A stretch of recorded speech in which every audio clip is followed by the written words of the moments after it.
I stood in front of the mailbox and cried. Snow fell around me, frosting my hair and shoes, slowly blotting out the words of the test results I held in my hands. Out of over 25,000 test takers, I had placed first in Japanese, mathematics, science, basic studies, and general studies. I had finally made it. But it was too late. My mother was gone, and she wasn't coming back. If I had only studied harder, if I had only gotten these results a month earlier, maybe it would have made a difference. Melting snow slid down my back. I shivered, remembering the sound of flesh striking flesh. It had been a chilly night in November, before the snow had begun to fall. I lay on the floor of my room, with my ear pressed to the door, listening to my parents rehash the results of last month's mock exam. My father's harsh voice was so loud that I could have heard him, even if I'd been lying in my bed on the other side of the room. 5th place, huh? Last month, she was in 3rd. This is your fault. You've been letting her slack. I heard his fist slam into her tiny, soft body. Mama's voice cried out. Then I heard her gasp strained apologies. I flinched. Every time the cram school sent in my report card, my father got violent. I could imagine what was happening in the living room as vividly as I was there myself.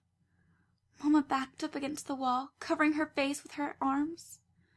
My father punching her over and over, her arms turning red and beginning to swell, her hair falling to the ground after he'd ripped it off her scalp. I wished I could save her, but I was afraid. I imagined standing up to him and shouting, "Don't hit my mama!" Then he just turned his rage on me instead. I was terrified of his huge fists. All I could do was lie on the floor and be afraid for my mom. The sound of my own heartbeats throbbed in syncopated rhythm to the blows of his fists, and my breathing coincided with my mama's soft sobbing.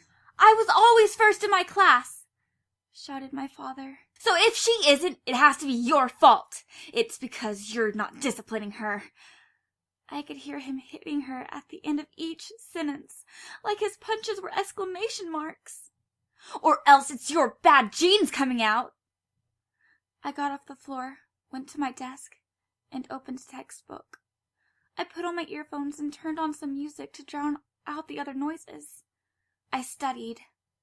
If I could make first place, my father would have no excuse to beat my mama. I studied during lunch times and late into the night. I stopped going out with my friends so I'd have more time to study. They weren't my real friends anyway. How could they be, since we were competitors? Anyone who got better grades than me became my enemy, and the enemy of my mama. So I stopped talking to the other girls. It wasn't particularly difficult or painful, as long as I kept my goal in mind, whatever it took to save my mama. But I had failed. No, my father didn't kill her. Mama didn't die.